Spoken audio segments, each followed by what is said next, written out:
proposé à David ses armures. David a essayé et il ne rentrait pas bien là-dedans. David a dit, je refuse de combattre avec tes armures, je ne sais pas les utiliser. Et voilà, les armures de Saül, ce sont des armures charnelles. Le mensonge, la manipulation, les fausses prophéties, les intrigues, le vice, l'adultère, la fornication.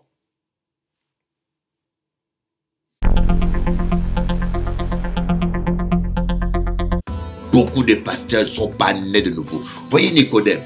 Nicodème, il était maître de la loi, mais il n'était pas né de nouveau. Docteur de la loi, il y a beaucoup de Nicodème dans nos églises. Voilà pourquoi nos églises sont malades. Il n'y a pas le réveil. Parce que l'église est remplie de pasteurs, des évangélistes, des prédicateurs qui ne sont pas nés de nouveau. Et ce que je dis là, je sais que ça ne plaît pas. Vous voulez quoi? Il faut dire la vérité. Il faut qu'on se réveille. Une sœur m'a dit, une femme, un homme qui ne sait pas respecter sa mère ne respectera jamais sa femme. Un homme qui insulte sa mère, tu penses que c'est toi qui ne vas pas insulter? Quand tu veux te marier avec un homme, il faut voir comment il se comporte devant sa mère. S'il n'est pas gentil avec sa mère qu'il a mis au monde, s'il maltraite sa mère ou il ne visite même pas sa mère, il ne prend pas soin de sa propre mère qu'il a mis au monde. Tu crois que toi, avec tes cheveux collés là, avec tes vernis que tu as rajoutés ou tes seins que tu as collés, il va t'honorer toi? Gardez-moi bien qu'à dire ça.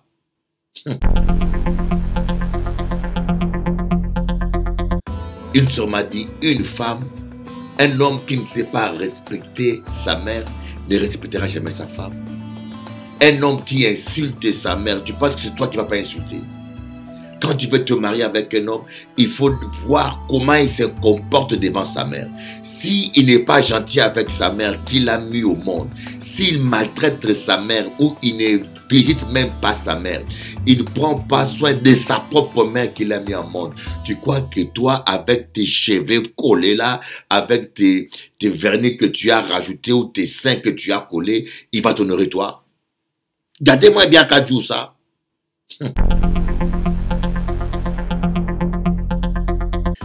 Yoka dit toujours, ah c'est les sorciers, on m'a envoûté, on m'a ensorcelé.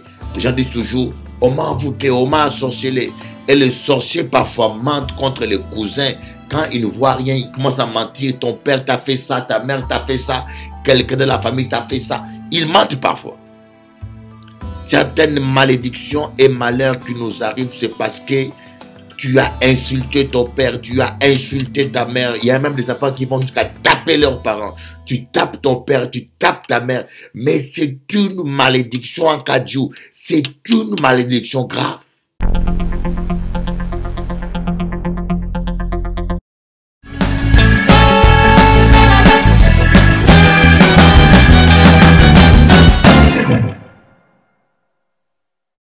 Bonjour, chers amis téléspectateurs. C'est avec une très grande joie que je veux partager avec vous la parole de Dieu, la parole de vie. Nous avons un Dieu merveilleux, nous avons un Dieu juste qui sait rendre justice. Voyez, dans tout ce que tu subis et tu vis et que tu fais sur terre, dis-toi que il y a une justice céleste. Dis-toi que les hommes peuvent échapper à la justice des hommes. Les hommes peuvent tromper leurs compatriotes, mais ils ne pourront pas tromper Dieu. On ne se moque pas de Dieu. Ce qu'un homme sème, il le récoltera.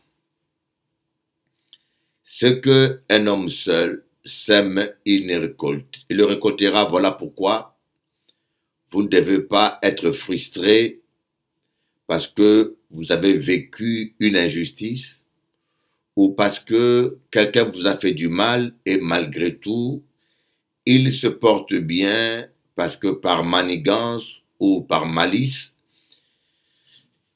il a pu échapper à la justice des hommes. Mais dites-vous que Dieu vous rendra toujours justice. Voyez, la justice, Dieu vous rendra toujours justice. Tout ce qu'on fait à un enfant de Dieu, il y a une justice. Voyez, vous pouvez faire du mal à un enfant du diable. Et Dieu n'est pas d'accord, bien sûr. Mais vous pouvez échapper à la justice. Mais ce que tu fais à un enfant de Dieu, la Bible dit, ne touchez point à mes oins. Celui qui touche à mon oin, touche à la prunelle de mon œil. Vous voyez, celui qui touche à un enfant de Dieu, touche à la prunelle de l'œil de Dieu. Et l'apôtre Paul va dire, celui qui vous trouble, qui qu'il soit, en payera le prix. Celui qui trouble l'Église de Dieu, celui qui trouble les enfants de Dieu, qui qu'il soit, en payera le prix. Donc, mes amis, je ne sais pas, parce que je sais qu'il y a tellement de la méchanceté dans ce monde, et la méchanceté est grandissante aujourd'hui, même dans le milieu religieux, parfois c'est pas mieux que dans le monde, et c'est parfois pire. C'est ainsi que l'apôtre Paul va dire aux chrétiens de Corinthe, il va leur écrire en leur disant qu'on entend parler parmi vous d'une impudicité telle que elle ne se rencontre pas ainsi chez des païens. Or, les Corinthiens avaient tous les dons spirituels. Ils avaient une église charismatique où il y avait les dons spirituels. Et l'apôtre Paul a essayé plusieurs fois de leur écrire pour mettre de l'ordre dans l'usage de ces dons spirituels, pour leur expliquer leur fonctionnement et leurs limites. Donc les chrétiens de Corinthe, c'était des chrétiens qui parlaient en langue, qui connaissaient les dons spirituels. Et malgré tout ça, l'apôtre Paul va leur dire, on attend parler parmi vous d'une impudicité telle qu'on ne le rencontre pas chez des païens. Au point que l'un de vous a pris la femme de son père. Et au lieu de porter deuil, vous avez accepté ça. Vous voyez? Donc l'église de Corinthiens était une église où il y avait les dons spirituels, ils se croyaient réveillés, il y avait les délivrances, les guérisons, les dons spirituels, les prophéties, mais ils étaient impudiques. Il y avait l'impudicité qui régnait dans l'église, à un tel point que un chrétien de Corinthe est carrément allé prendre la femme de son père comme sa femme. Et l'église a accepté ça. Voyez, l'Église a accepté ça au lieu d'exclure la personne. L'apôtre Paul va dire, bien qu'absent en chair mais présent en esprit, une telle personne doit être livrée à Satan. Pas seulement exclue, mais livrée à Satan, pour que son corps soit détruit et son âme soit sauvée. Parce que quelqu'un qui est livré à Satan, c'est comme Job. Job a été livré à Satan. Dieu a dit à Satan, tu peux le toucher, mais ne touche pas à son âme. Et vous aviez vu tout ce que Job a reçu comme attaque et tout ce qu'il a vécu. Et quand quelqu'un est livré à Satan, c'est un peu la même chose. Sauf que Satan a droit de toucher à tout. Vous voyez, pour Job, c'était une preuve. Il a été livré à Satan, c'est-à-dire on a permis à Satan de le toucher. C'était une preuve. Mais quand on est livré à Satan à cause d'une désobéissance, à cause d'un péché, c'est grave. C'est grave. De telles personnes peuvent être sauvées. Vous voyez, quelqu'un qui vit dans le péché, lorsqu'il est livré à Satan, lorsque le malheur lui arrive, le problème lui arrive, il reconnaît son mal, il peut se repentir et être sauvé, mais sa chair sera détruite par les épreuves. Comme Job a eu un ulcère, sa chair était détruite par l'ulcère. Vous voyez? Mais on le souhaite pour personne. On le souhaite pour personne. Nous vivons un temps très, très difficile. Nous allons voir cela. Et ce matin, en regardant les infos, j'ai vu qu'il y a un tsunami qui va vers la Nouvelle-Calédonie. Un tsunami dont les vagues atteignent 3 mètres. 3 mètres, c'est beaucoup, hein. 3 mètres, ça peut engloutir une maison. Une maison qui est 1 mètre de moins du niveau de la mer sera engloutie. Il suffit que tu construises ta maison dans un terrain qui a une altitude de 3 mètres et 2 mètres en dessous du niveau de la mer, ce qui est très fréquent,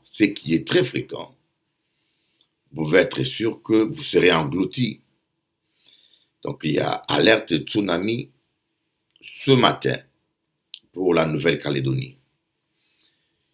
Et le mot tsunami, avant, on pensait que c'était un mot mythologique. Voilà, on disait que c'est de l'imagination. Ça fait pas longtemps que les tsunamis sont devenus une réalité. Vous voyez, nous tendons vers la fin. Le réchauffement climatique, ce sont des signes de la fin. Mes amis, la Terre va vers sa fin scientifiquement, géologiquement. Nous savons que la Terre va vers la fin. Et spirituellement, Jésus nous l'avait déjà annoncé. Nous tendons vers la fin. Je vous l'ai dit, malheureusement, j'aimerais bien être pessimiste. Mais bibliquement, la parole de Dieu nous dit que ça ira de pire en pire. Les choses vont s'empirer, voyez. Donc les choses vont s'empirer parce que nous allons vers la fin. On va prier avant d'écouter la parole de Dieu. Merci Seigneur Jésus pour ta parole, pour ce moment que tu nous accordes de partager ta parole. Merci de nous instruire. Merci de nous édifier par le Saint-Esprit. Amen. Aujourd'hui, je veux parler des trahisons, les trahisons. Les trahisons ou la traîtrise, Nous allons lire comme texte principal 2 Timothée, chapitre 3, à partir du verset 1. 2 Timothée, chapitre 3, à partir du verset 1. Sache que dans les derniers jours, il y aura des temps difficiles. Voyez, donc on ne parle pas des temps faciles. Hein. Sache que dans les derniers jours, il y aura des temps difficiles, car les hommes seront égoïstes, amis de l'argent, fanfarons, hautains, blasphémateurs, rebelles à leurs parents, ingrats, irréligieux, insensibles, déloyaux, calomniateurs, intempérants, cruels, ennemis des gens de bien, traîtres, emportés, enflés d'orgueil, aimant leur plaisir plus que Dieu, ayant l'apparence de la piété, mais reniant ce qui en fait la force.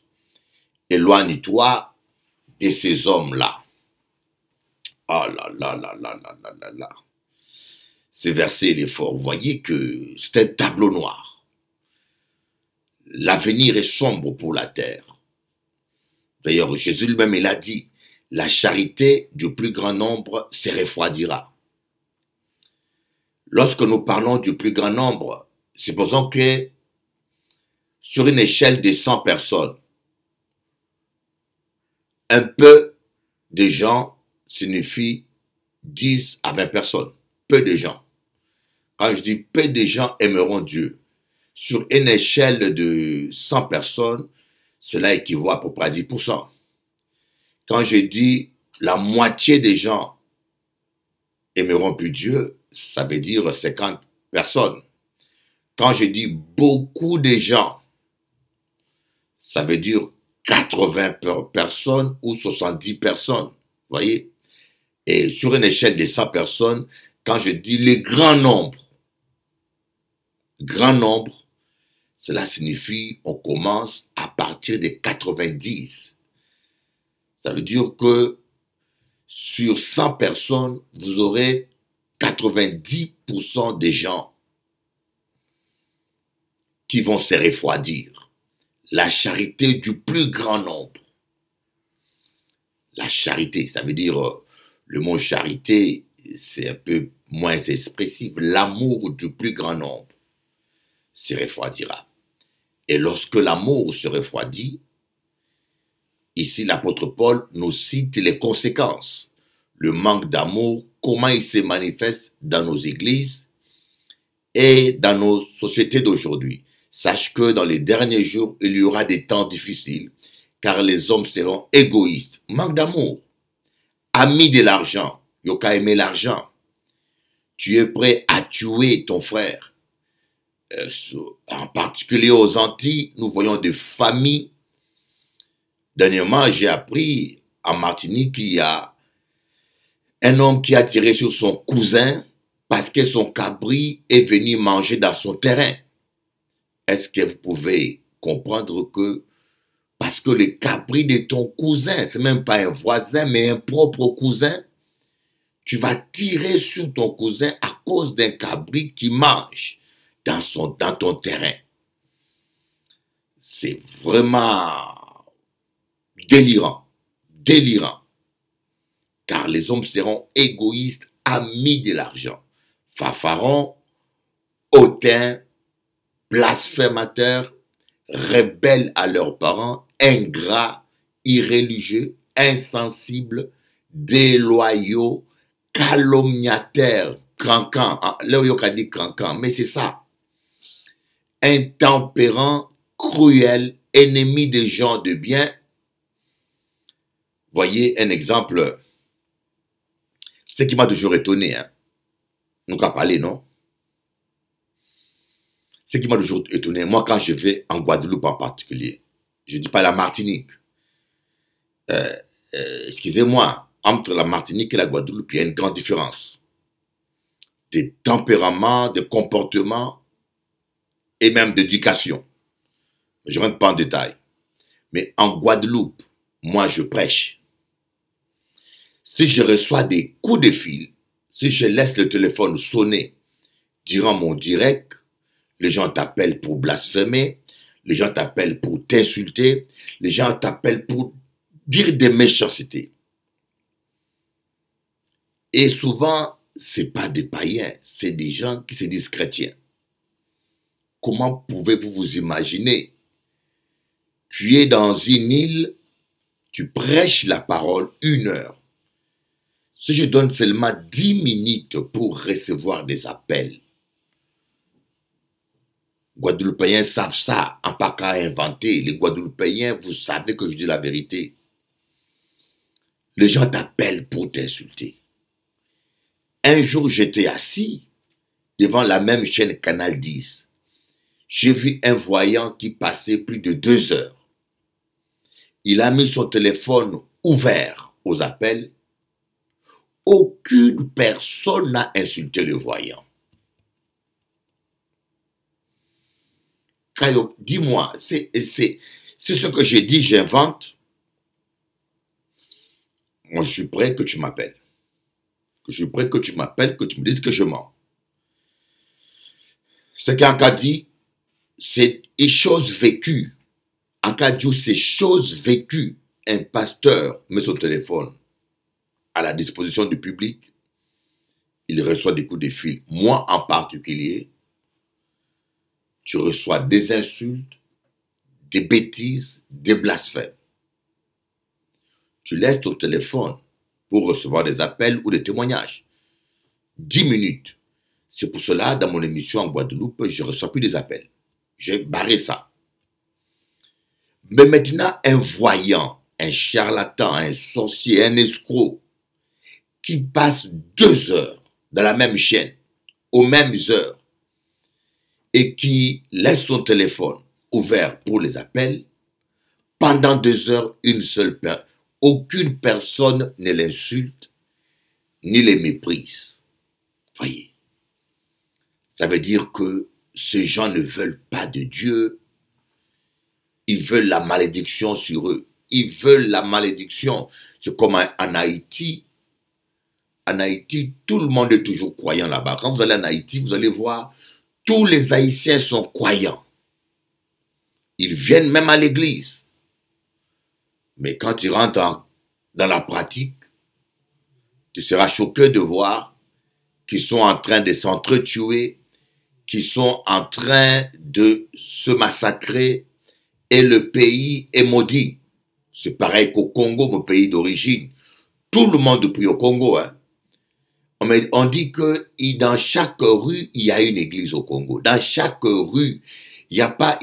Le Congo est parmi les 5 premiers pays au monde où les gens prient le plus. Dans chaque rue, il y a une église et il y a la prière. Mais le pays, c'est une catastrophe. C'est la catastrophe.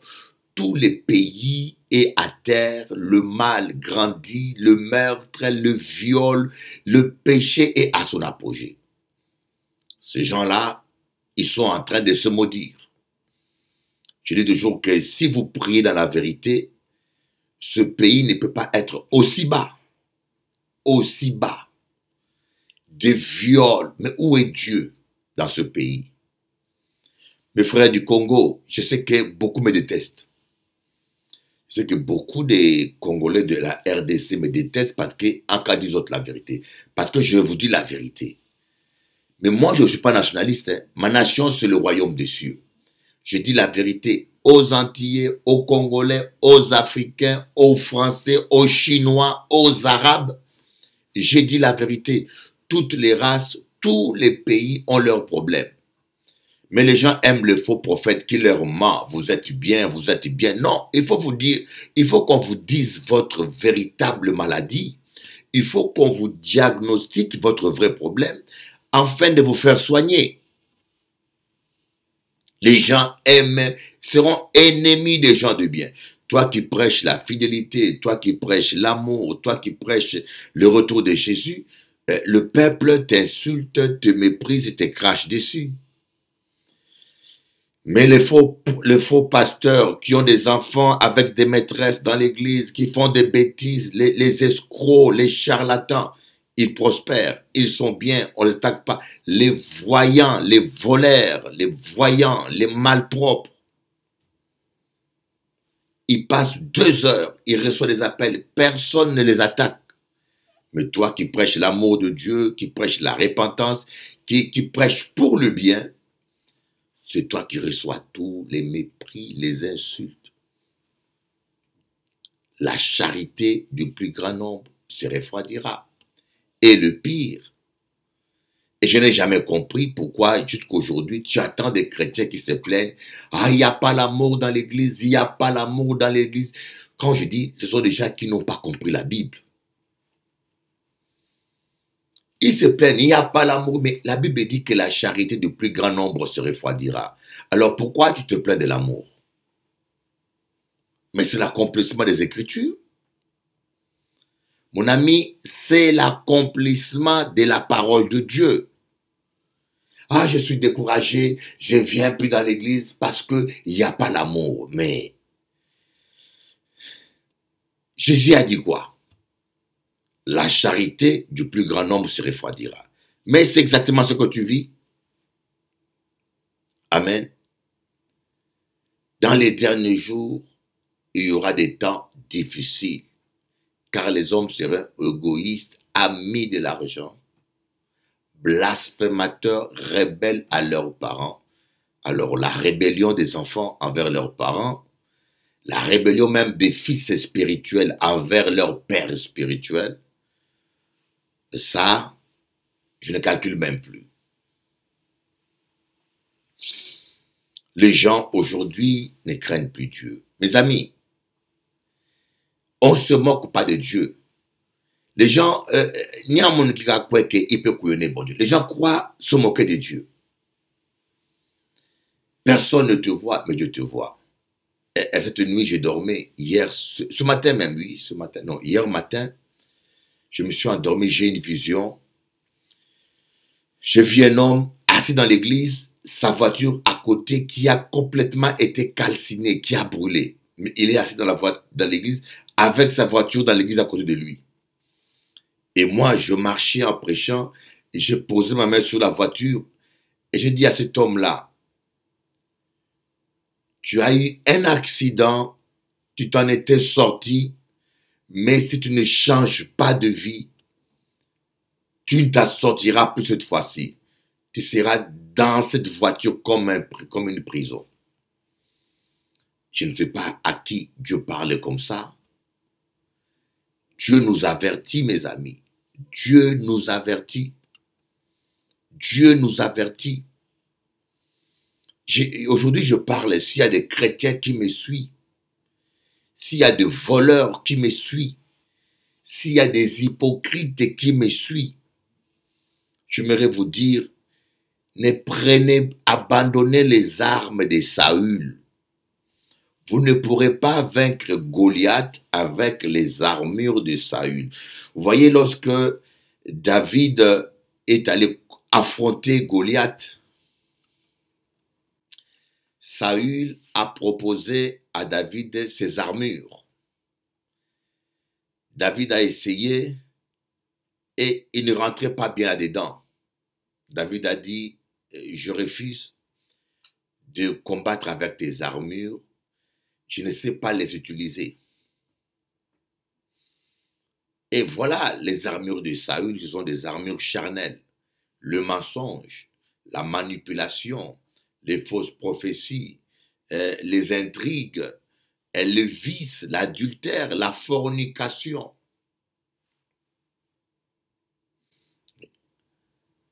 Les gens se disent, pasteur, apôtre, chrétien, mon Dieu, si tu veux marcher avec Dieu et tu veux affronter Goliath, parce que chaque personne a un Goliath à affronter. Chaque chrétien a son combat et personne ne va combattre à ta place. Ton pasteur, il a son Goliath à abattre. Toi, tu as ton Goliath. Et Goliath symbolise un problème que l'ennemi met devant ton chemin pour t'empêcher d'avancer. Certains, leur Goliath, c'est la colère. D'autres, leur Goliath, c'est leur mari infidèle. D'autres, leur Goliath, c'est une maladie. D'autres, leur Goliath, c'est le problème financier. D'autres, leur Goliath, je ne sais pas. On a tous un Goliath qu'il faudra affronter un jour. Mais il faut s'armer de toutes les armes spirituelles pour tenir durant les mauvais jours. Le jour où tu dois combattre Goliath, c'est un mauvais jour. Il faut que ce jour-là, que tu aies toutes les armures spirituelles. Mais malheureusement, nous avons beaucoup de chrétiens qui combattent avec les armes de Goliath. Tu veux que Dieu te lève, mais tu n'abandonnes pas les mensonges. Tu veux que Dieu te bénisse. Voyez, un exemple.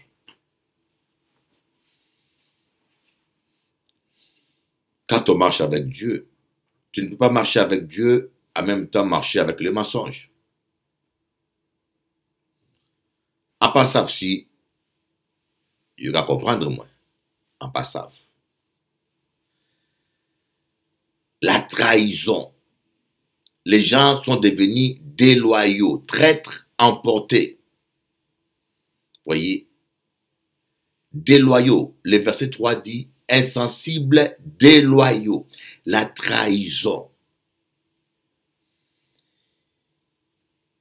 Parce Lorsque la charité du plus grand nombre se refroidira, je peux vous dire, les gens sont devenus traîtres et déloyaux. C'est quoi la traîtrise? Quelqu'un de traître, c'est quelqu'un qui a double face. Quelqu'un de traître, c'est quelqu'un qui a double face. C'est quelqu'un qui ne tient pas sa parole, qui trahit. On ne peut pas être traître sans trahir. Aujourd'hui, je suis arrivé à un point où je me suis dit, pour être en paix, ne dis rien à personne. Ne confie rien à personne. Parce que même dans nos églises, il y a trop de traîtres. Je vous donne un conseil, pour vivre en paix, ne confie rien à personne. Tu ne peux pas confier à quelqu'un un secret ou faire à quelqu'un une confidence sans qu'il le répète. Et puis les gens les répètent et devant toi, ils font semblant comme s'ils n'ont rien dit. C'est ça la traîtrise. La traîtrise fait que quand on te confie quelque chose, on te fait confiance. On te demande de garder la confidence ou le secret. Et que tu t'es engagé à le faire. Mais il faut respecter ta parole. Il faut respecter ta parole. Mais les gens aujourd'hui, tu leur confies quelque chose, tu lui fais une confidence, c'est comme si tu as parlé à la radio. C'est comme si tu as parlé au micro, il va le répéter à gauche et à droite. Et puis le pire, il va le répéter mal. C'est ça le pire. C'est ça le problème. Le rapportage, le traîtrisme. Vous savez, quand vous ne voulez pas écouter quelque chose, dites à la personne, non, ça ne m'intéresse pas, arrête là, c'est bon. Mais quand vous rapportez, croyez-moi, volontairement ou involontairement, on change toujours quelque chose. Ou bien on omet quelque chose. Et ce n'est pas que la personne a voulu méchamment faire du mal, mais des fois, inconsciemment, on omet quelque chose. Et des fois, c'est qu'on oublie et on omet change complètement l'essence des propos des gens, change complètement même l'essence, et change tout. C'est pour cela qu'on dit le rapportage divise les amis. Ne rapportez jamais les choses. Soyez des hommes fidèles. Quand on vous fait confiance, soyez fidèles. Et quand vous n'êtes pas d'accord avec quelqu'un, ne le souriez pas en face et ne le faites pas croire que vous allez garder une confidence. Et dès que la personne tourne les dos, et tu vas le répéter à gauche. Et encore, si tu rapportes fidèlement encore, ça fait moins mal. Mais quand vous allez rapporter la chose en omettant ce que vous-même vous avez dit, le commentaire que vous avez rajouté, en omettant même les circonstances, la tonalité de la personne, quand vous omettez les choses, ça change tout et vous divisez les gens, vous détruisez. Les gens sont déloyaux. Et que les païens soient comme ça. Que le païen soit comme ça, je peux comprendre. Mais toi, un enfant de Dieu, tu ne peux pas être comme ça et prospérer. Tu ne peux pas être comme ça et vaincre Goliath. Tu ne pourras pas vaincre Goliath avec les armes de Saül. Il faut que tu abandonnes la déloyauté et la traîtrise. Il faut que le traître meure en toi. Je sais de quoi je vous parle. Dieu ne bénit pas les méchants. Dieu ne bénit pas les traîtres.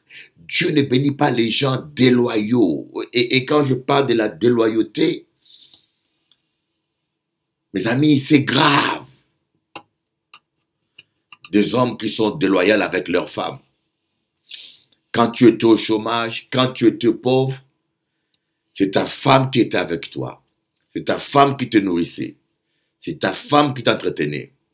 Une fois que tu as réussi, Une fois que tu prospères, tu deviens ingrat.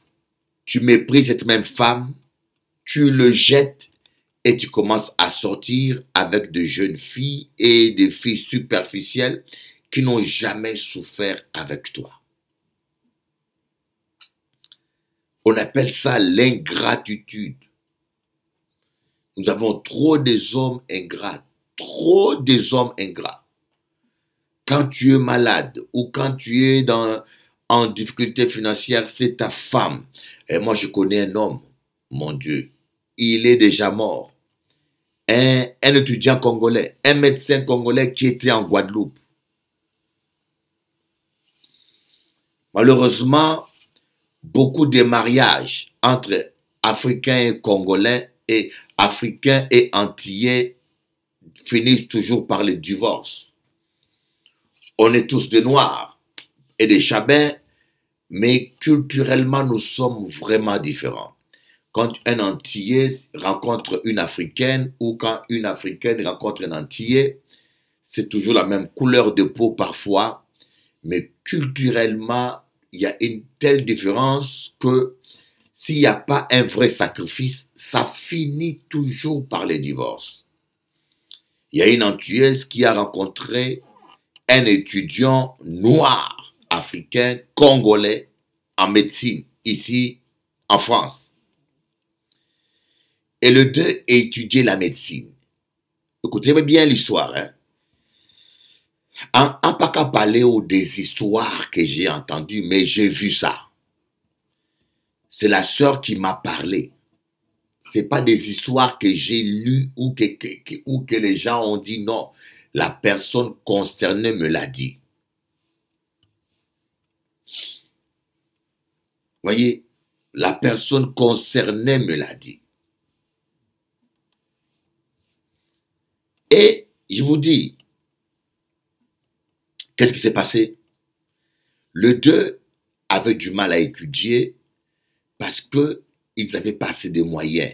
Il fallait que les deux travaillent pour y arriver. Et les deux allaient lamentablement échouer par manque de moyens. La pauvre fille antillaise guadeloupéenne a dit à l'étudiant africain, « Chérie, je t'aime. Au lieu que nous deux on échoue, vaut mieux qu'un se sacrifie. Moi, je vais sacrifier mes études.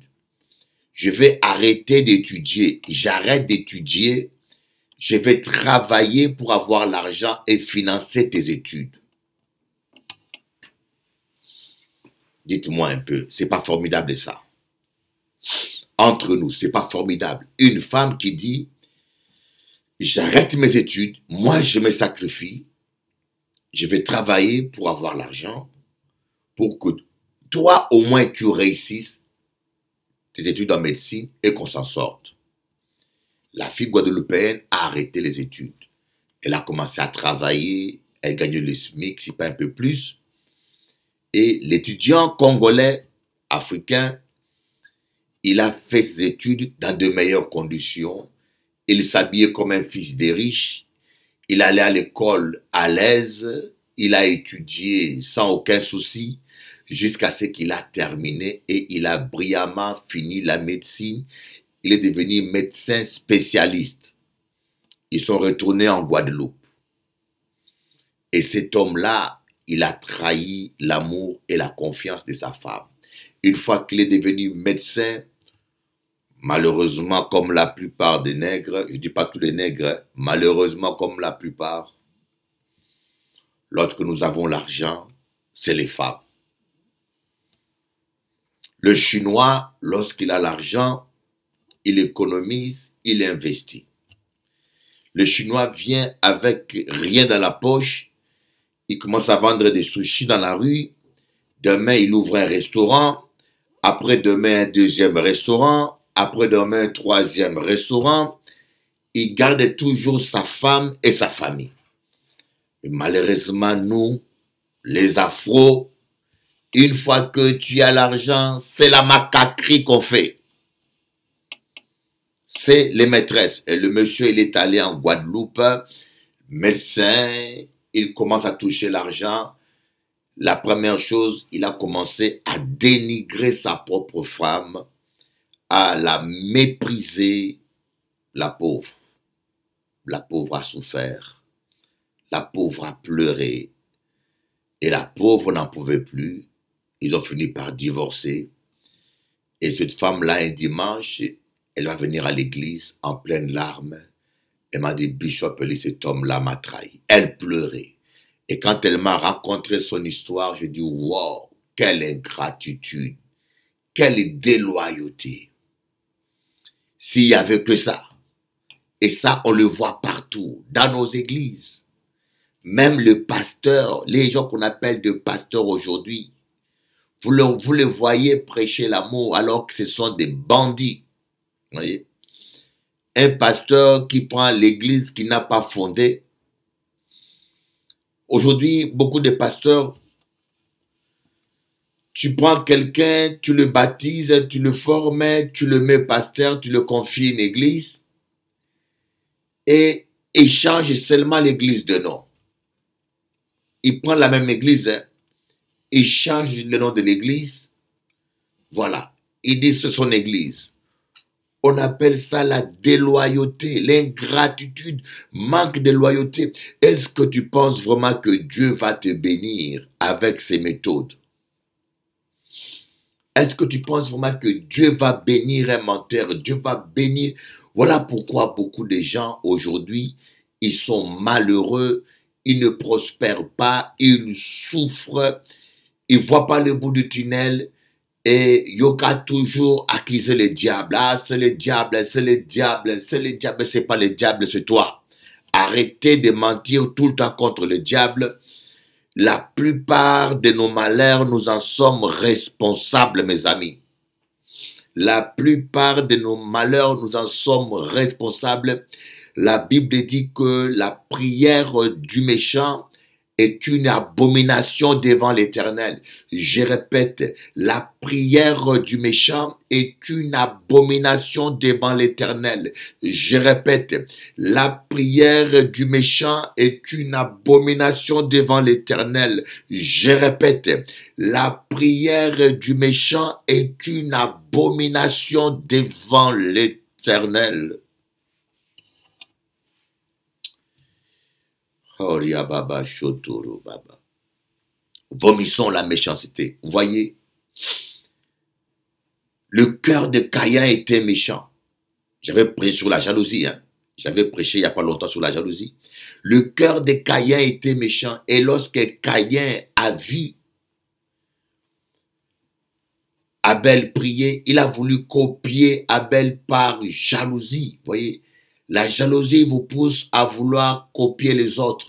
La jalousie vous pousse à vouloir faire comme les autres. Et quand Dieu voit que tu es inspiré par la jalousie, il ne va pas t'écouter. Le résultat, Dieu a vu le cœur de Caïn. Caïn croyait qu'il pouvait tromper Dieu, mais Dieu regarde nos motivations. Dieu a vu que Caïn avait des motivations impures. C'est par rivalité, par compétition, par méchanceté qu'il voulait copier Abel. La prière d'Abel montait, mais Caïn, il a fait le sacrifice, la fumée serpentait comme un serpent. La fumée serpentait comme son cœur était. Et la jalousie a mené Caïn à tuer Abel. Oui, la jalousie dans nos églises, la jalousie dans le choral, la jalousie entre les pasteurs, la jalousie dans la famille, la jalousie entre les frères, la jalousie au travail. Oh, oh. Je vous donne un exemple. J'ai une jeune sœur qui travaille dans le ministère de la Justice. Je ne dirai pas où. Je ne donnerai pas plus de précision. Une jeune sœur qui travaille dans le ministère de la Justice. Elle est jeune convertie. Et dans son travail, elle va rencontrer une chrétienne. Des années, cette dame l'a pris. Ils étaient à 3 dans ce service. Une chrétienne, hein? Elle, la jeune sœur, elle est nouvelle convertie. Bon, est-ce que j'ai le droit de donner son prénom? Je ne donnerai pas quand même. Alors Alors, l'autre sœur qui se dit chrétienne commence à persécuter la nouvelle venue qui vient dans mon église. Elle m'a dit, Bishop Eli, cette sœur-là me persécute. Une Africaine me persécute. Et le pire, le chef de service a pris sa retraite et on a pris la nouvelle venue qui est plus compétent et plus sérieux. On l'a mis chef de service. Alors la soi-disant chrétienne là, pardonnez-moi les mots, c'est pas question qu'elle soit africaine ou antillaise ou blanche. Bon, c'est tombé que ça soit une africaine, ça aurait pu être aussi une blanche comme une guadeloupéenne. Hein? Mais la soi-disant chrétienne, elle s'est liguée avec un païen pour persécuter la pauvre fille. Persécuter la pauvre fille. De méchanceté. Dès qu'on a mis la fille chef de service, la soi-disant chrétienne s'est liguée avec l'autre païen. Ils ont demandé congé maladie. Ils ont quitté le service. Donc la pauvre sœur, elle s'est retrouvée seule et elle faisait seule le travail des 3 personnes. Elle m'a dit, Bishop Eli, c'est pas grave. Même si je fais le travail des 3 personnes, mais je suis en paix. Mais ce qui me choque, la fille qui agit comme ça est une chrétienne. Elle va à l'église. Depuis des années, je dis, maman, est-ce que les gens ont compris la Bible? Voilà ma question que je demande à vous. Je ne dis pas tous les pasteurs. Vous, certains pasteurs, qu'est-ce que vous prêchez à vos brebis? Qu'est-ce que vous prêchez aux gens? Je me pose la question, est-ce que vous prêchez la vérité aux gens? Après, vous allez dire que Bishop Eli a un problème. J'ai l'onction d'Élie. Élie était tout seul contre tous les prophètes des Baals. Hein. Quand vous avez l'onction d'Élie est une onction de vérité. Est une onction qui vous amène à dire la vérité. Jérémie disait la vérité. Hein. Élie a dit la vérité à Akab. Hein. Voilà pourquoi Jézabel s'est fâchée contre Élie. Jean-Baptiste a dit la vérité à Hérode. Hérode a fait l'erreur, il est venu voir Jean-Baptiste. Jean-Baptiste a dit à Hérode, mais toi, tu as pris la femme de ton frère. Voyez? Et c'est pour cela, la femme de son frère a fait couper la tête d'Élie, de Jean-Baptiste. Nous qui avons l'onction d'Élie, tous les gens qui sont dans la sorcellerie des mondains, des charnels, vont nous détester. Voilà pourquoi moi-même, je vous dis, il y a des sœurs et des femmes qui me détestent, qui veulent que je meure, qui veulent me détruire, parce qu'ils ne supportent pas la vérité que j'ai dit. Je vous lance un défi, allez sur Internet, trouvez même seulement 4 pasteurs qui disent ce que je dis. Moi, je ne prends pas 4 chemins. Akadjou la vérité. Ou peut fâcher avec moi, mais Akadjou la vérité. Ou peut détester moi, ou peut zapper. Ou peut zapper. Mais demain, tu reviendras à la télévision pour m'écouter encore. Mais c'est vrai, je vous dis. Il y en a qui me détestent sans raison. Parce qu'Akad dit la vérité. Les gens ne supporteront pas la vérité. Les gens n'aiment pas la vérité. Ils aiment le mensonge. Comment un chrétien peut agir comme ça? Comment un chrétien peut avoir une telle méchanceté? Et vous croyez que cette personne-là va prier, Dieu va l'exaucer? Cette personne-là, on va l'imposer les mains, ils seront, même si on lui fait la délivrance, les démons ne partiront pas parce que le démon est bien dans un cœur méchant. Le démon est bien dans un cœur méchant. Il est impossible, le démon peut partir, mais il reviendra toujours parce que les démons aiment la méchanceté. Quand ton cœur est méchant, rancunier, les démons ne te quitteront pas. J'ai dit, waouh! Regardez-moi les gens qu'on appelle chrétiens aujourd'hui. Aller persécuter la pauvre fille. Quel crime elle a fait? On lui a donné une promotion. Vous voulez qu'elle refuse? La pauvre fille, qu'est-ce qu'elle a fait? Elle a accepté une promotion. Qui ne voudra pas avoir une promotion? Et puis en plus, elle n'a pas volé, elle le mérite. Elle travaille sérieusement pendant que vous bavardez au téléphone, vous prenez des congés maladie à tout moment.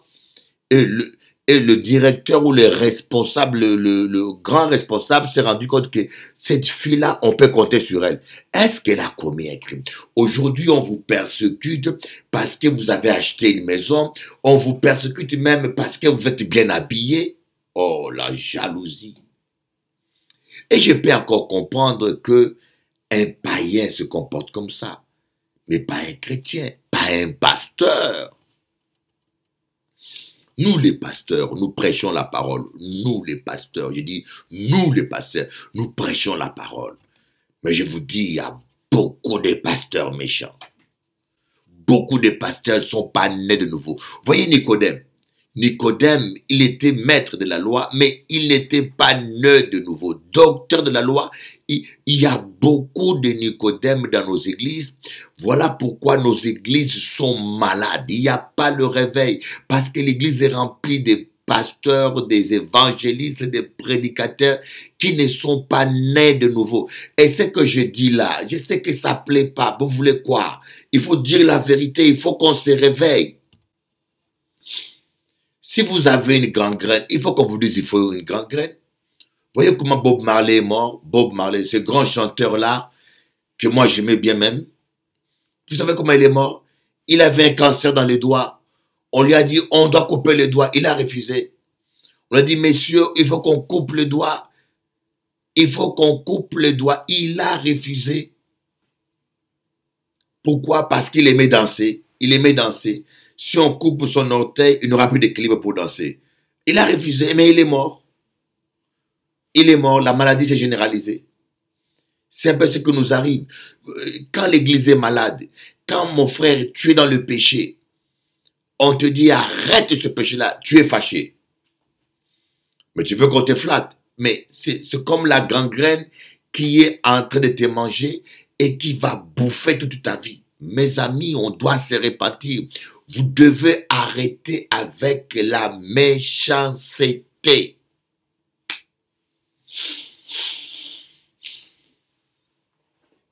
Les gens sont ingrats. Je vous dis parfois, moi je suis là. Je vous dis, Dieu m'a fait grâce. Hein. Je peux aller à Marseille. Aujourd'hui, dans un mois, une église s'ouvre. Et c'est au minimum 50 à 100 personnes. Je n'ai jamais démarré une église avec moins de 100 personnes. Même dans une île comme Marie-Galante, où il y a à peine 10 000 habitants, 10 000 ou 8 000 ou 7 000, une île comme Marie-Galante, quand j'avais démarré l'église là-bas, il y avait 100 personnes au minimum. Jamais j'ai démarré une église avec moins de 100 personnes, depuis mon ministère apostolique. Et jamais j'ai démarré une église par trahison. Jamais j'ai été prêché dans une église pour sortir les gens et démarrer une autre. Toute ma vie, jamais j'ai fait ça. Mais des fois, je me dis, je vais démarrer une église à Marseille, à Bordeaux. Mais qui mettre comme pasteur? Quel est cet homme-là qui n'est pas traître pour mettre comme pasteur? Quel est cet homme-là qui n'est pas traître et qui va prêcher la parole, qui sera loyal? Je dis, ça ne vaut pas la peine de démarrer une église et de mettre un voyou en tête. Je vous dis, même parmi ceux qui prêchent l'évangile, pour trouver des hommes intègres, droits et qui aiment Dieu, c'est devenu difficile. Le pasteur qui m'écoute, ils savent que je ne mens pas. S'il y a un apôtre, les gens qui me suivent, ils savent que les temps sont devenus difficiles. Et un curé, quelqu'un qui donne la Sainte Seine, quelqu'un qui prêche l'amour et qui abuse des enfants, vous trouvez ça normal? Le scandale des prêtres pédophiles, hein? Un curé, tu te dis que tu es consacré à Dieu, tu consacres ta vie pour Dieu, tu ne veux pas des femmes et tu vas toucher des petits garçons innocents. Vous trouvez ça normal? Et l'archevêque est au courant, il couvre ça. Mon Dieu. Oh Jésus, le monde est pourri, Seigneur, le monde est pourri. Et les gens s'étonnent que les gens ne croient plus en Dieu. certaines ne viennent même plus dans les églises. Vous êtes étonnés même, mais c'est normal. Qui va venir dans les églises quand les curés ou les pasteurs se comportent pire que des voyous? Qui va venir, dis-moi, qui va venir?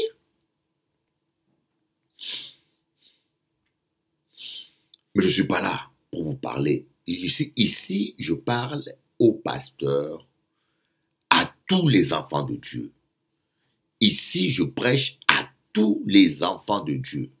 Que tu sois pasteur, que tu sois chrétien, que tu sois apôtre, que tu sois diacre, que tu sois ancien, je te dis, répands-toi.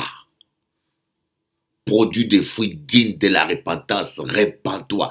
Que tu sois docteur de la loi comme Nicodème, que tu sois Hérode, qui allume la télévision pour m'écouter. Maintenant, tu écoutes Jean-Baptiste parce que moi, j'ai l'onction d'Élie. D'ailleurs, on m'appelle Bishop Élie. C'est prophétique. J'ai l'onction d'Élie. Et Dieu m'a donné cette onction-là pour redresser les choses et ramener le peuple de Dieu dans le culte du vrai Dieu. Voilà pourquoi je suis véridique comme ça et je parle tout droit. Je parle comme Jésus. En vérité, je vous dis, repentez-vous, abandonnez votre hypocrisie, abandonnez votre méchanceté, abandonnez votre cruauté. Si tu ne sais pas respecter ta propre mère, que tu vas respecter? Une sœur m'a dit, une femme, un homme qui ne sait pas respecter sa mère ne respectera jamais sa femme. Un homme qui insulte sa mère, tu penses que c'est toi qui ne vas pas insulter? Quand tu veux te marier avec un homme, il faut voir comment il se comporte devant sa mère. S'il n'est pas gentil avec sa mère qu'il a mis au monde, s'il maltraite sa mère ou il ne visite même pas sa mère, il ne prend pas soin de sa propre mère qu'il a mis au monde, tu crois que toi, avec tes cheveux collés là, avec tes vernis que tu as rajoutés ou tes seins que tu as collés, il va t'honorer toi? Gardez-moi bien qu'à dire ça. Bon Dieu, bon Dieu, bon Dieu, bon Dieu. En savent qu'il y a beaucoup de gens là qui ne m'aiment pas, mais qui me suivent quand même. Ils ont qu'à critiquer. Ah, Jean-François Saint-Louis, pourquoi tu laisses Bishop Élie autant de temps? Ah, Jean-François Saint-Louis. Ils sont pas contents, ils savent ça. mais ce qui est étonnant, ils sont toujours là. Ils sont toujours là. Ils ont qu'à zapper. Ils ont qu'à venir toujours. C'est comme en Guadeloupe. En Guadeloupe, il y a des gens qui n'aiment pas Bishop Élie, mais qui suivent tout le temps Bishop Élie. Je connais un monsieur, lui, il me critique, c'est-à-dire que le samedi, il suit mon émission complètement, et les dimanches ou le lundi, il va sur son frère me critiquer. Et un jour, la femme de ce frère lui a dit, mais toi, tu critiques Bishop Élie, tu n'aimes pas Bishop Élie, mais j'ai l'impression que tu suis toutes les émissions.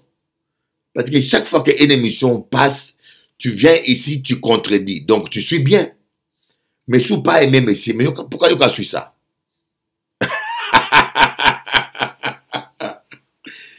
Mes amis, en disant ça, je ne suis pas meilleur. Je ne suis pas meilleur. Mais répentons-nous.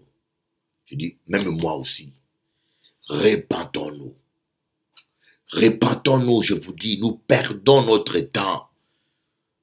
Avec un cœur méchant, ta prière ne montera jamais. Tu es un pasteur, tu es un traître, tu as volé l'église de ton père spirituel. Tu ne seras jamais béni, tu n'avanceras jamais. Ah, tu trouves des raisons. Ah, on ne le voit plus. Ah, il ne vient plus. Ah, il nous aide plus. Mais ce n'est pas ton église. Même s'il vient, remets-lui son église. Remets-lui son église.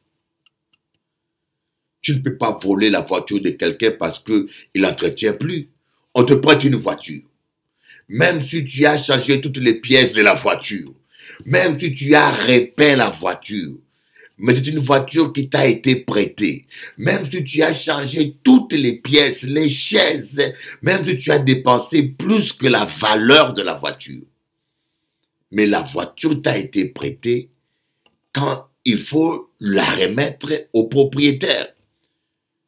Tu ne vas pas voler la voiture et partir avec et pour maintenant dire c'est ma voiture, je l'ai pris parce que le propriétaire ne s'en occupe plus et parce que non, on t'a prêté une voiture, tu remets la voiture. Il sera dit à un pasteur, ah oui, c'est toi qui as démarré l'église, mais tous les membres qui étaient là ne sont plus là. Donc, tous les membres qui étaient là ne sont plus là, mais l'onction est là toujours. Vous savez, lorsque une œuvre démarre par un apôtre, ce qui fait que l'œuvre tient sur l'onction apostolique qui demeure dans l'église. Les gens viennent et partent, les gens viennent et partent, et d'autres viennent et restent. Mais cette onction-là qui fait que l'œuvre a été bénie et ouverte, c'est une grâce que Dieu donne à l'apôtre qui fait que l'église tiendra toujours. Mais ce n'est pas parce que cet apôtre ne vient pas souvent ou parce que cet apôtre ne vient plus que tu as droit de dire que non, c'est moi seul qui travaille ici, c'est moi seul qui a attiré tout ce monde-là, donc c'est mon église. Non! C'est l'onction apostolique qui fait que le Seigneur attire les âmes tous les jours dans l'église. Si toi, tu es mieux, tu démarres ton œuvre tout seul. Soyons loyaux. Soyons pas ingrats, mes amis. Soyons loyaux. Tu es pasteur. Sois loyal. Tu es pasteur. Sois loyal. Tu es chrétien. Sois loyal. Surtout les fidèles sont devenus des égoïstes. Moi, j'ai des gens, je vous donnerai un exemple. Il y a des gens pour lesquels j'ai prié plus de 20 fois. J'ai des gens pour lesquels j'ai prié plus de 20 fois. La dame vivait dans le péché. Il était au concubinage. Il allait dans une église où le pasteur ne l'a pas aidé. Elle est venue, je l'ai pris en main, j'ai pris son concubin en main, ils ont réglé leur vie.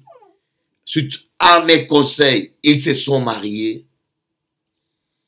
J'ai envoyé même le pasteur Ronald aller faire des veillées de prière chez lui.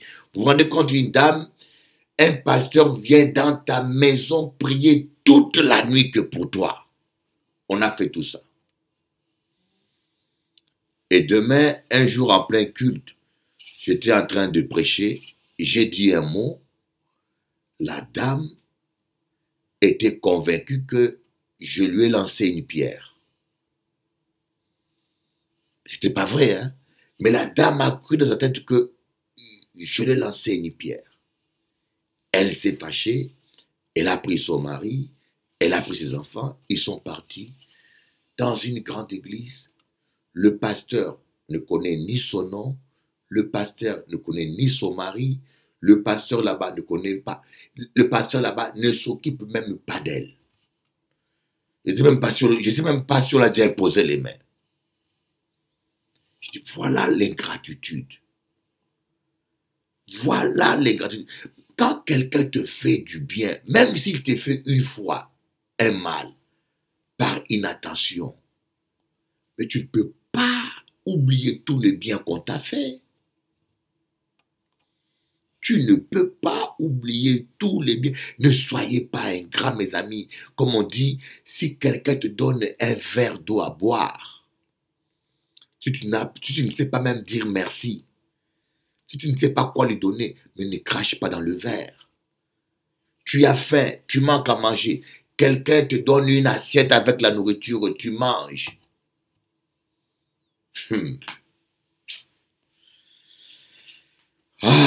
Vous savez, nous qu'à parler à famille, hein. Nous qu'à parler à famille. Là, c'est un partage à cœur ouvert. Nous qu'à lire encore ce verset.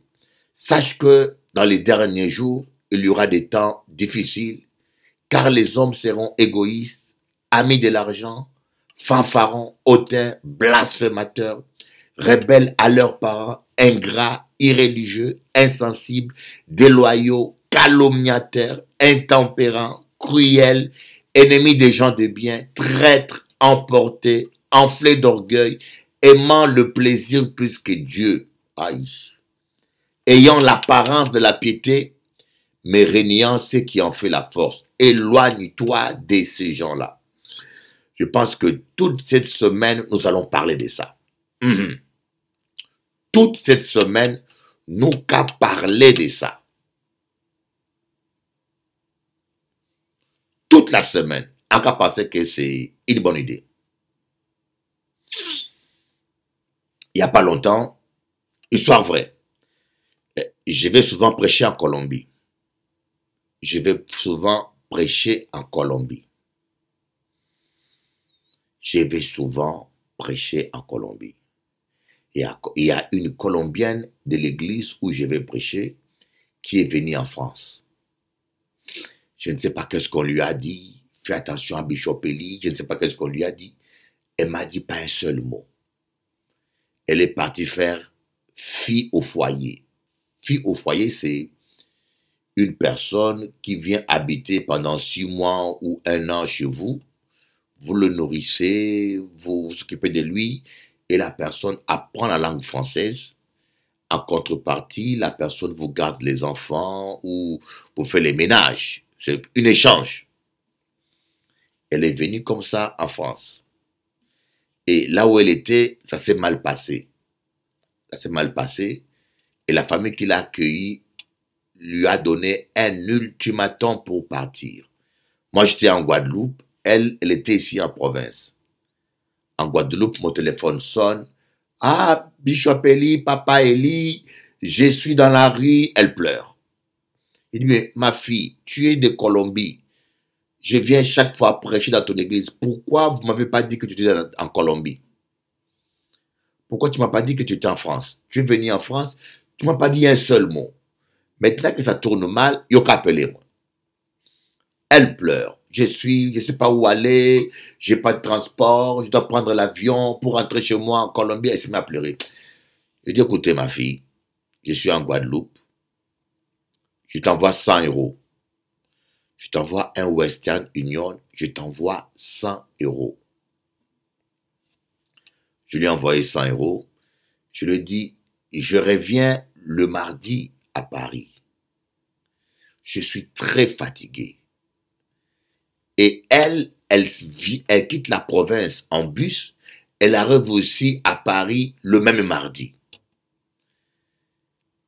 Exceptionnellement, je te reçois chez moi. Exceptionnellement. Vous savez, quand moi je voyageais, en ce temps-là, j'ai laissé mon fils à la maison. Et mon fils était un peu désordonné. Quand je rentrais, je trouvais la maison, je vous dis, bizarre. La maison était bizarre. C'était comme si une bombe était tombée dans la maison. Alors, le mardi, je reviens avec le décalage horaire. Et j'ai nettoyé rapidement la maison. J'ai nettoyé superficiellement parce que la fille arrivait vers midi aussi ici. J'ai appelé, je crois, le frère Georges. On est allé récupérer la fille. On l'amène ici à la maison. C'était chaotique. J'ai dit, écoutez, excuse-moi, mais je n'ai pas eu le temps de nettoyer. La fille a appelé en Colombie. La maison de Bishop Eli est sale. Les fils, et le marque que j'ai dit, wow. Je dis, mais vous êtes fait comment, vous les gens? Vous êtes fait comment? Tu te dis chrétienne, quelqu'un te reçoit. Tu étais dans la rue, quelqu'un te reçoit. Même si tu trouves ma maison sale, même par reconnaissance, tu ne peux pas le garder. Il faut que tu appelles la Colombie, tu parles. Je t'ai payé un ticket gratuitement 100 €. C'est ça, on dit ingratitude. Les gens sont devenus ingrats. Je peux vous dire ingrat. My God. ensemble de Kibita Kapale. Je ne peux pas rentrer en détail. Il y a des gens que j'ai nourris, que je payais pendant 10 ans. Je bénis leur mariage. Il y a des gens à qui je fais même plus que leurs propres parents ne l'ont fait. Mais aujourd'hui, même un coup de fil, tu ne le reçois pas. Même un coup de fil. C'est-à-dire qu'on te dit que tu serais déjà mort, ça revient au même. Tu serais déjà l'ingrat. Si toi qui prêches la parole, tu es ingrat. Mais tu vas reproduire que des ingrats. C'est toi qui prêches la parole, tu es ingrat. Les enfants sont ingrats envers leurs parents aujourd'hui. Les enfants ne respectent pas leurs parents. Ça, on verra ça dans la suite. Rebelles à leurs parents. La Bible dit, honore ton père et ta mère afin que tu sois heureux et que tu vives longtemps sur la terre. Vous voyez des gens qui sont malheureux et qui ne vivent pas longtemps, qui sont malheureux. Yoka dit toujours, ah c'est les sorciers, on m'a envoûté, on m'a ensorcelé. Les gens disent toujours, on m'a envoûté, on m'a ensorcelé. Et les sorciers parfois mentent contre les cousins. Quand ils ne voient rien, ils commencent à mentir. Ton père t'a fait ça, ta mère t'a fait ça, quelqu'un de la famille t'a fait ça. Ils mentent parfois. Certaines malédictions et malheurs qui nous arrivent, c'est parce que tu as insulté ton père, tu as insulté ta mère. Il y a même des enfants qui vont jusqu'à taper leurs parents. Tu tapes ton père, tu tapes ta mère. Mais c'est une malédiction en Kadjou. C'est une malédiction grave.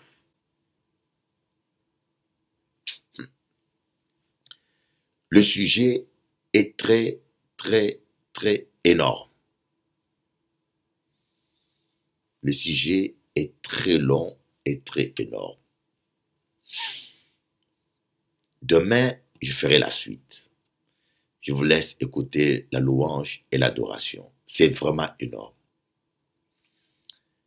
Les traîtres, un cœur traître ne peut pas triompher avec Dieu. Un cœur déloyal, un cœur, la prière du traître, des déloyaux et des ingrats ne monte pas au ciel. Changeons nos cœurs. Disons, Seigneur, change cœur à moi. Seigneur, change cœur à moi. Seigneur, moi le premier, bon Dieu, change cœur à moi. S'il y a moindre trace de déloyauté, de traîtrisme, de méchanceté à moi, Seigneur, enlève-le, je t'en supplie. Enlève-le. Je ne veux pas perdre mon temps, parce que les déloyaux, les ingrats, les méchants n'hériteront pas du royaume des cieux. Alléluia. Que Dieu vous bénisse et à bientôt.